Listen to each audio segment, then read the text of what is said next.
Danas druga stvar što sam mislio da kažem, to je bio kao jedan uvod za surat Fatiha. Mi svaki dan kada klanjamo namaz i onda na svaki rekat mi klanjamo, mi učimo surat Fatiha i nema namaz bez Fatiha. I surat Fatiha je prva sura u časnom Kuranu i ona se zove kao majka časni Kuran. I Fatihatul Kitab, Umul Kitab, ima nekoliko imena, ali najbitna stvar za nas je da mi treba da potpuno razumimo i znamo šta je poruka od ove sure i šta Allah traži od nas i šta mi tražimo od njega. I svaki dan kada mi učimo ovo surat Fatiha, da li smo svjesni šta mi učimo, šta mi molimo, šta mi tražimo od Allaha. Ako ne znamo prevod, onda ne možemo da shvatimo i ne možemo da dobimo slast u tokom namazu. A surat Fatiha je kao ključ za namaz i ključ za časni Kuran i ključ za svih naše probleme. I zato kada mi učimo surat Fatiha, onda treba da učimo polako da bi shvatili i da bi znali šta to znači. Ova surat tako se počine: Bismillahirrahmanirrahim, Alhamdulillahi Rabbil Alamin, Rahmanirrahim, Maliki Yawmiddin, Iyaka na'budu wa iyaka nasta'in, Ihdinas siratal mustaqim, Siratal lazina an'amta alayhim, Ghairil maghdubi alayhim waladdallin. Amin. Ova sura ima 7 ajeta. U ime Allaha, milostivog, darovaca bez traženja sa milosnog. Jedan vjernik, kada on radi bilo koja stvar, on treba da radi sa bismillah. Ako učimo bismillah, onda Allah stavi barakat, Allah stavi blagoslova za taj posao, za taj stvar. Isto kada mi počnemo da učimo časni Kuran, to počne sa bismillah. Ako klanjamo namaz, dobro, ovo u početak mi učimo nijat i ostali stvari, ali surat Fatiha počne sa bismillah. I časni poslanik sallallahu alejhi ve sellem rekao: nema namaz ako nema surat Fatiha. I zato ovdje kada učimo bismillah, znači sa ime Allaha, milostivog, darovaca bez traženja. Ovo je Božji atribut Ar-Rahman, Ar-Rahim, onda dalje se koristi Maliki Yawmiddin, prije toga bude Rab, Rahman, Rahim i Maliki Yawmiddin. To su 4 glavni Božji atributi koji su koristeni u časni Kuran. I ovi atributi i ostali Božji atributi su povezani sa čovjekom. Ovdje kada se kaže on je kao darovac bez traženja, ovo je Rahman. I to je taj njegov atribut koji stoji na prvom mjestu kada mi učimo surat Fatiha. Ali kada poslije Bismillahirrahmanirrahim kada čitamo, onda prvo bude Alhamdulillahi Rabbil Alamin, onda Rab dođe na prvo mjesto, onda Rahman, Rahim, Maliki Yawmiddin. To su 4 atributa. I ovo kada kažemo darovaca bez traženja, onda treba da mislimo u sebi da prije nego mi smo bili rođeni, on bezbedio sve stvari što je bio potrebno za život. Naprimjer, vazda, sunce, hrana, voda, zrak, onda roditelji koji čuvaju dijete, koji pazi na dijete. I sve stvari on nama dadne bez naš traženje. Mi nismo tražili, nismo nešto radili ili služili, ali on to nama dadne. I ovo je njegova veliki dar koji on nama dadne. I onda poslije se kaže Rahim. Rahim znači samilosnog. Rahim, ovo atribut obuhvati sve stvari koja traži naš trud.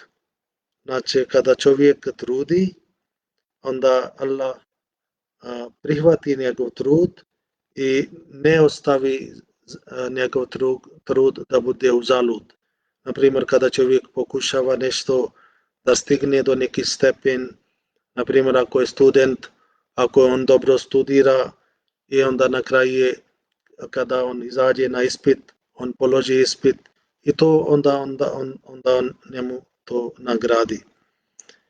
I to je taj stvar koja zahtjeva od naše strane isto trud i na druge strane ovo kada se kaže Rahman, to znači mi nismo trudili ništa i on bezbedio sve šta je bio potrebno za nas. I onda treba da mi budemo zahvalni. U svijetu mi ne vidimo da nekome nešto dadne ako je taj osoba nije nešto služio ili nešto nije radio. Dok se ne radi, ne može da dobi. Naprimjer, student ako nije dobro učio i ako nije položio ispit, on ne može da dobi bodove. Ali Allah bez neka naš trud, on to nama toliko podario. Sve stvari što treba za život, on to nama podario. I onda se kaže sva hvala pripada Allahu, gospodaru svih svjetova. I to kada čovjek vidi Božji dar, kada čovjek vidi šta je on nama bezbedio, šta je on nama bezbedio, religija, a mi ne bi saznali stvarnost Boga, mi ne bi znali za njegove dobrote, ako je on nama nije pokazao, ako on nama nije uputio, onda šta treba da mi kažemo? Mi kažemo Alhamdulillahi Rabbil Alamin. O moj gospodar, ti si nama podario bez naš trud, mi nismo služili, ali ovo bio tvoja dobrota i zbog toga mi treba da budemo tebe zahvalni. Ali ovdje se kaže Alhamdulillah, sva hvala pripada Allah. Ovdje nije bio rečeno kao da mi smo zahvalni Boga, nego njemu nije potrebno naš zahvalnost. On je čisto od ovakvih stvari, on je visoki od ovih stvari, ali on kaže sva hvala pripada Allah. I ako mi zahvalimo njega, onda on bi nama podario svoje blagodati. I kada se kaže gospodaru svih svjetova, onda mi treba da znamo koliko je veliki taj naš gospodar, koliko on ima moć. Obično kada čovjek ide kod nekoga, na primjer kod načelnika ili kod premijera ili kod predsjednika, on misli da taj čovjek ima neki moć, on možda da reši moje neki probleme, ali do koliko svrh on možda da reši. Ponekad možda bi rešio neki financijski probleme, ali ako čovjek razboli i čak ako neko ponudi novac i taj bolest dok ne napusti čovjeka, ne može njemu pomaže ako je velika kuća ili auto ili bogatstvo ili bilo šta, nego samo Bog možda da njemu pomaže. I taj gospodar, on kaže, on je gospodar svih svjetova. Za koliko svjetova mi znamo? Na primjer, ako jedan čovjek živi u jednom malom mjestu, nekad on nikad izašao od svoj grad, nekad mi sretnemo se neki ljudi, oni kažu, 10 godina mi nismo izašli od svoje selo ili od svoj grad. Dosta ljudi bi mi našli od svake država koje ne bi gledali svoj glavni grad. I za svaki čovjek ima svoj svijet. Možda neko ima malo, neko ima kratko, kako se kaže za jedan džaba, kažu od džaba od more ispao slučajno na bunar. I unutra bio neka druga njegova kolega, on pita odakle, on kaže ja sam došao sa vani. I on kaže, to je naša rijeka bila velika, ali ovdje bunar je, to je vrlo malo mjesto. I taj koji je bio unutra, on mislio, on samo skočio jednom i kaže, dobro, tvoje rijeka je toliko, on kaže ne. Onda on skočio još i još i uvijek on kaže ne, moje rijeka je puno veći nego ovo što je unutra kod tebe voda. Ali na kraju je on pravio krug unutra bunar i onda rekao ne može bude veći od ovoga. Ali on ovo kaže ne, moje veći. I kada mi kažemo gospodaru svih svjetova, naš ne može da obuhvati ovo svjetova. Koliko je veliki svemir, ovo svjetovi koje su vidljivi, koje su vidljivi, ovo svjetovi koji su duhovni svjetovi, isto svjetovi koji su materijalni svjetovi. I sada naučnici kažu, ako mi putujemo na brzinu svjetlost odavde i nama treba nekoliko milijone godine da bi stigli do kraja svemira, ali do tada taj svemir ide na isti brzine, se širi, opet ne bi stigli. I onda vidite kada se kaže gospodar svih svjetova, mi ne možemo da obuhvatimo, mi smo onda isto kao smo u bunaru i mi ne znamo šta se dešava vani. I zato kada čovjek kaže sva hvala pripada Allahu, gospodaru svih svjetova, mi treba da razmislimo koliko je veliki naš gospodar, koliko postoji svjetovi i on je gospodar za svi. On je stvorio. I ako on postane naš gospodar, da li može da kažemo mi bi nešto izgubili? Ne. Mi bi imali sve šta god nama je potrebno. On je taj koji je stvorio nas. On je stvorio naša zemlja. On je stvorio sve sredstave. On stvorio ovi stvari što nama je potrebno. Onda zašto mi postanemo dalje od njega? Zašto mi ne pokušavamo da njega napravimo svoj gospodar? Ovo je gospodar koji je gospodar svih svjetova. Šta fali? Ako mi pokušavamo da on postane naš gospodar, da on postane moj gospodar. I onda kada bi mi smo rekli alhamdulillahi rabbil alamin, onda vidite koliko bude jači ovo glas. Onda mi bi rekli ovo je moj gospodar, ja slavim moj gospodar. Ne slavimo za neki tuđi gospodar, nego ovo je moj gospodar. I to onda kada stavimo za takav boja i kada naš duh bude unutra u namaz, i onda ima puno korist od toga. I onda dalje se kaže opet Ar-Rahman Ar-Rahim, ovo milostivom darovatstvu bez traženja, samilosnom, to je naš gospodar. Mi pogrešimo, on nama oprosti, mi opet pogrešimo, on opet oprosti i mi stalno pogrešimo, on uvijek oprosti. Da li može da nađe neki takav gospodar u svijetu kada jedan radnik pogreši, onda gazda vidi 1-2 puta, onda istira iz posla, on kaže ne, ti ne vrijediš.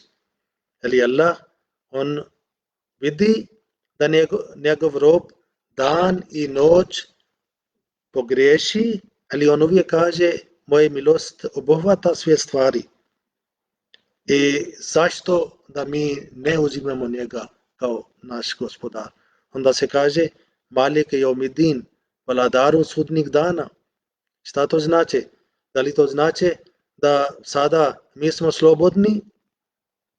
On neće nas pitati sada, nego kada bude sudnjeg dan, onda ćemo položiti ispit. Nego svaki dan on je naš gospodar. On vladar isto za svaki čas, za svaki sekunde.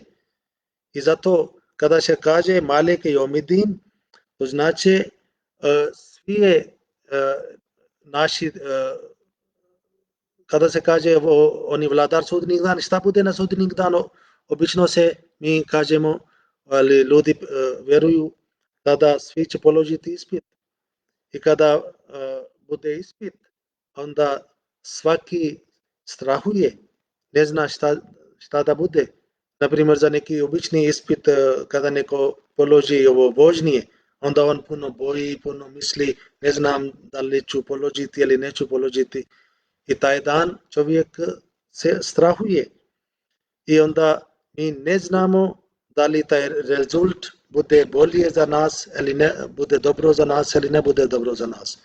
I zato kada je ispit, onda čovjek se boji i kada nešto trudi, onda ne zna da li njegov rezultat bude uzalud. Naprimjer, ovo je njegov isto je dar. Kada ako mi nešto radimo, onda mi čekamo za neki rezultat. Naprimjer, ako je jedan čovjek on radnik, on na kraju mjesec, on čeka plata. Ako ne dobi plata, šta bi bio?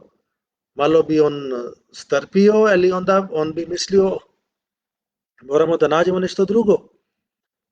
I ako jedan zemljoradnik on posadi neki sjeme i ne nikne, onda šta bi bio? I zato Malik Jomidin znači sve naše trudovi šta mi radimo na kraju treba da izađe rezultat. I on je taj koji možda da napravi bolji rezultat, ali da ide sve zalud. Ponekad ovi zemlji radnici oni posadi ili kada dolazi sezona da se bere voće ili skuplja, onda odjednom bude neka oluja, neka nevremena i sve bude uništen. I znači mi ne možemo da dobimo rezultat na kraju svog truda ako mi ne dobimo Božje pomoć. I zato on je, kada kažemo vladar sudnjeg dana, on je vladar, znači sudnjeg dan svakako. On će suditi među ljudima i on koga on hoće da oprosti, koga on hoće da kazni, ali on kaže on neće kazniti bez veze. On bi kaznio ko bi služio za taj kazna. Onda dalje se kaže Iyaka na'budu va iyaka nasta'in. Prije mi smo zahvalili Boga, prije mi smo rekli da on je milostiv, prije smo rekli da on nama dadne, on nama daruje bez nas traženje, prije smo rekli on je milostiv i mi smo priznali da on je Malik Jomidin i sada ovo drugi dio mi od njega tražimo. Mi kažemo Iyaka na'budu va iyaka nasta'in. Mi jedino tebe obožavamo i jedino od tebe pomoć tražimo. Znači, mi smo odrekli da mi nemamo neki drugi gospodar. Mi nemamo sada drugi Bog osim tebe. I zato ovdje kada se kaže mi jedinamo, znači kao zajedno, skupa, kao jedna zajednica, kao jedan džemat, mi zajedno tebe obožavamo i jedino od tebe pomoć tražimo. Znači, mi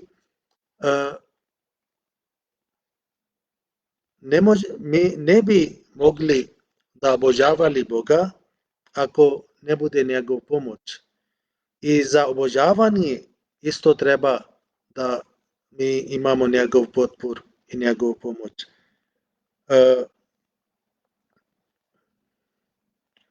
Zato što čovjek nekad misli da on obožava Boga, ali nekad on obožava svoj nafs, nekad on obožava nešto drugo. Zato za ibadat, za obožavanje mi treba da tražimo pomoć i bez Božje pomoć mi ne možemo da njega obožavamo. I to je taj ajet koji nama pokazuje da on je gospodar, mi smo toliko slabi, ili ako on postane naš gospodar, onda mi bi uspjeli za sve, na sve način. Onda dalje se kaže ihdina siratal mustaqim. Iyaka na'budu wa iyaka nasta'in ihdina siratal mustaqim, uputi nas na pravi put.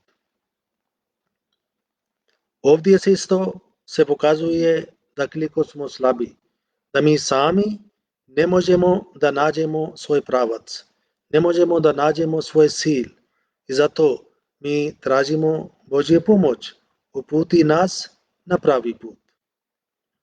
I on zna šta je pravi put, on zna koji put vodi direktno prema njega i zato mi tražimo da on nama pokaže taj pravi put. Onda se kaže siratal lazina anamta alehim, na put oni kojima si dao blagodati. Siratal lazina, mi ovo put što smo tražili za taj put, prije smo samo rekli da uputi nas na pravi put i sada mi smo saznali da postoji neki ljudi koji su išli na pravom putu i zato mi kažemo na put oni kojima si dao blagodati. Bili su neki pobožni ljudi, bili su neki tvoji robovi. Oni su išli na pravom putu i oni su stigli do svog cilja. Oni su dobili tvoje zadovoljstvo i zato mi sada tebe kažem, mi tebe sada molimo da nama uputiš prema putovi na koje su išli ovi pobožni ljudi i koji su dobili tvoj blagodat. Na drugom mjestu časni Kur'an kaže ko su ti ljudi koji su dobili Božji blagodat. Allah kaže ko god se pokori Allahu i ovom poslaniku, oni će biti sa onima kojima će Allah podario svoje blagoslove među poslanicima, među istinolubivim, među šehidima i među dobrim ljudima. Oni su najbolji drugovi. Znači mi tražimo put za poslanike, put za sidike, put za šehidi, put za dobri ljudi. I kada mi naša knjiga obuhvati sve stvari, ovo svjetske stvari, duhovne stvari, materijalne stvari, na primjer, ako je jedan čovjek koji je doktor, ako njemu je potrebno isto pravi put, da on nađe ovi lijek što pogodi za taj bolest. I zato kada doktor bi tražio ihdina siratal mustaqim, koji je taj pravi put, on bi molio o moj gospodar, mene uputiš prema taj pravi put gdje ovi uspješni lekari prije mene koji su stigli do vrha, neka ja isto da stignemo do vrha. Iako je jedan naučnik, on bi molio da mene pokaže šta je pravi put koji bi vodio mene da ja otkrijem tvoje tajne i da bi stigao do taj svrh. I ako neko hoće da se oženi, njemu isto treba da ima pravi put. I on bi tražio da ja imam neki primjere, neki ljudi koji su prije mene su bili ovi mamaka koji su oženili, ali devojke koji su bili udate, one su našli baš pravi svoje parovi i neka moj gospodar mene uputiš da ja isto nađem taj pravi svoj par. Iako jedna žena koja je trudna, ona bi isto molila, o moj gospodar, ja volim za mene bude taj pravi put, kao ostali žene su dobile zdrave dijete, neka mene podariš isto, to je zdravi dijete. Znači, onda taj put bi obuhvati za sve stvari, za ovo svjetske stvari, za ovo i za duhovni svakako na prvo mjesto. I onda ko su bili ti ovi ljudi, Allah kaže, na put oni kojima si dao blagodati. Ovdje sam već govorio, ovo su 4 vrste ljudi koji su dobili Božje blagodati, ali kada mi kažemo na ovo svjetski način, onda obuhvati za sve kategorije, ljekari, inženjeri, doktori, ovi profesori ili bilo na kojoj kategoriji, to za svakog treba da ima pravi put i onda bi stigao do pravi put. Zato što ako neko nije na pravi put, onda on ne bi stigao do svog cilja. Ako nama treba da idemo, na primjer, u jedan grad, a uzimamo pravac od suprotno pravac, onda ne možemo da stignemo. Onda naš pravi put je da mi uzimamo taj pravac koji vodi naš cilj. I zato to se isto se pokazuje svaki put kada hoćemo da nešto radimo, treba da vidimo da li ovo je ispravno ili nije ispravno. Na primjer, ako jedan čovjek hoće da pomogne svog prijatelja, onda on mora da vidi da li ovo je pravi put ili ne.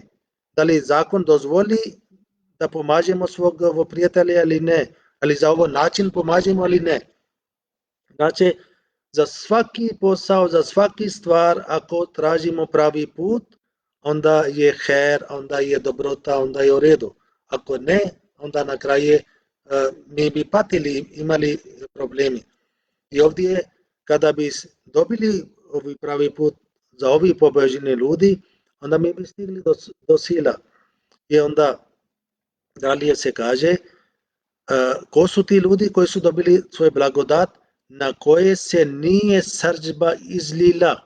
Znači, bili su neki ljudi koji su dobili pravi put, koji su dobili Božje blagodati, ali na kraju oni su dobili Božje srdžba. I da mi ne budemo među ovima koji bi dobili Božje srdžba.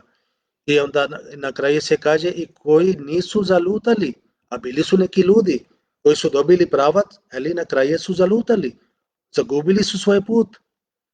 I ovdje obično se misli, na primjer, ovdje se kaže na koji se nije srdžba izlila, ovdje se kaže magzubi alehim, magzub se obično se kaže to su ovi Jevrije, kao Židovi i ovi koji su zalutali, ovdje se više se misli za ovi kršćani. Ovi Židovi, oni su imali neke svoje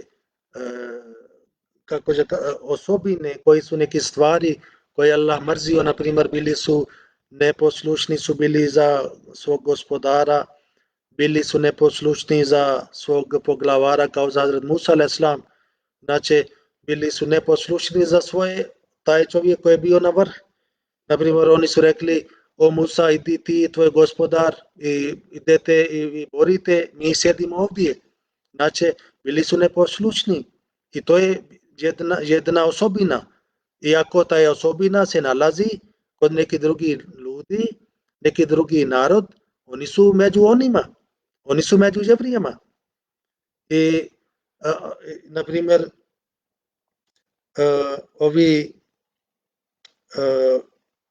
oni su ostavili svog poslanika kao sam da stoji, nisu bili poslušni. I ovi su neke osobine, ako sada ove osobine se nalazi među muslimanima, onda muslimani su među onima za koji ovo surat kaže magzubi alehim. Oni bi dobili taj Božje srdžba i čak ako su oni muslimani, zato što oni su imali ovo osobine koje osobine su Židovi su imali. I ako neko nacija ima taj osobine, onda oni bi pripadali ovdje Magzubi alejhim. I ko su bili zalutali, oni su dobili put, oni su prihvatili svoj Mesija, ali onda oni su bili zalutali, oni su počeli da čini širk, oni su počeli da obožavaju čovjeka, oni su prihvatili Hazrat Isa a.s. kao Božji sin. I zato Allah rekao da oni su zalutali. Ali ako sada bilo koja nacija u svijetu, oni obožavaju nekoga, oni su među onima.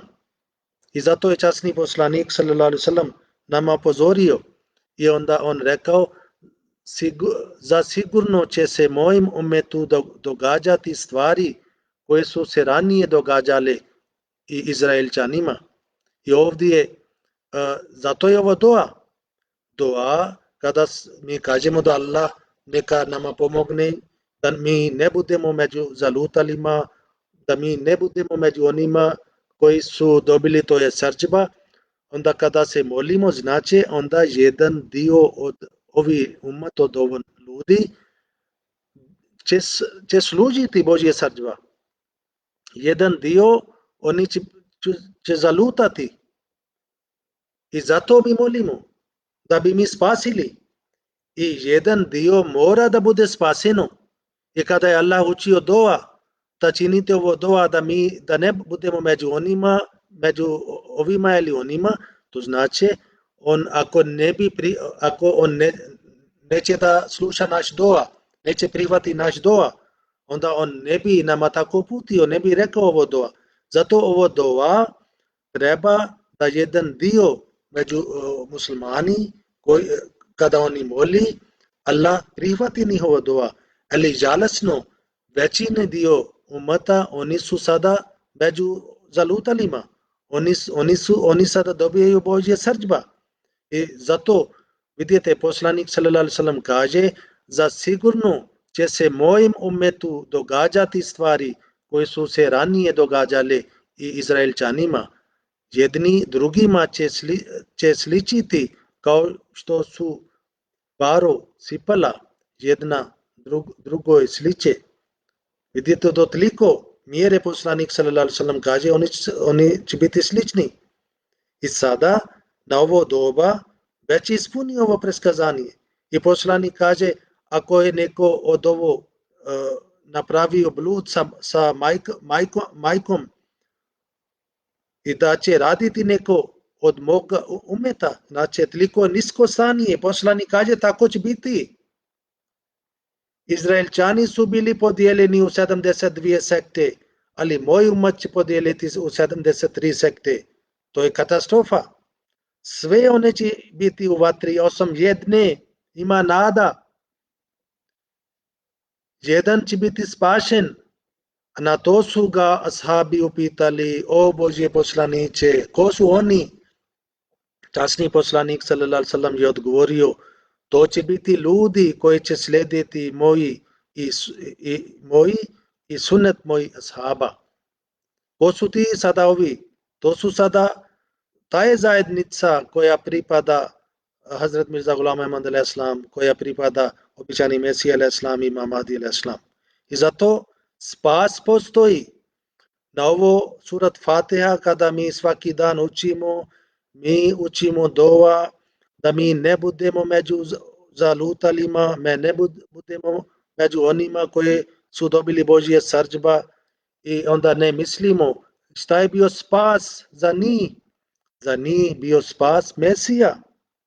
I zato je časni poslanik sallallahu alejhi ve sellem dao ime Isa ibn Marijem i rekao spas mog umata će biti sa dolazak običanim Mesijom. I to je sada taj dua što mi učimo i svaka nacija koja ima osobine, kakve osobine su imali Židovi, oni će biti među onima. Sada, na primjer, ako neko pita, postoji sada ima mnoge nacije u svijetu, ima Japanci ali ovi ali oni ali mnogi ljudi i ovdje je samo kako mi obično tumačimo kao židovi, kao kršćani, onda šta će biti sa ostalima? Ovdje kada je Allah rekao, onda mi moramo da razmislimo zašto ovi ljudi su služili Božje srdžba i onda vidimo njihove osobine.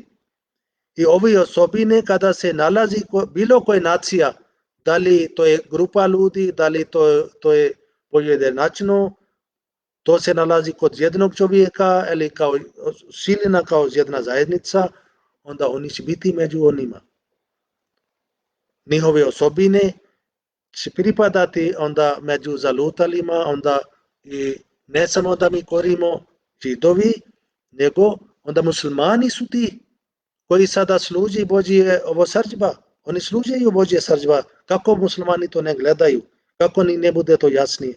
Neka Allah nas spasi da mi dobimo njegovi blagodati, ovi blagodati koje on obećao sa prethodni pobožni ljudima, kako je on bio zadovoljan sa njima, neka on bude zadovoljan sa nama i da mi budemo među ovim sretnim ljudima i kada smo našli taj pravac, kada smo našli taj put, onda neka Allah vodi nama do kraja sila i da ne budemo među takvim ljudima koji jedan dan traži oprost, a drugi dan opet pravi grije, nego kada mi držimo Božji prag, Božji pravac i onda do kraja svog da budemo čvrsti u tome i da on bude naš gospodar na ovom svijetu i na drugom svijetu. Assalamu alaikum wa rahmatullahi wa barakatuh.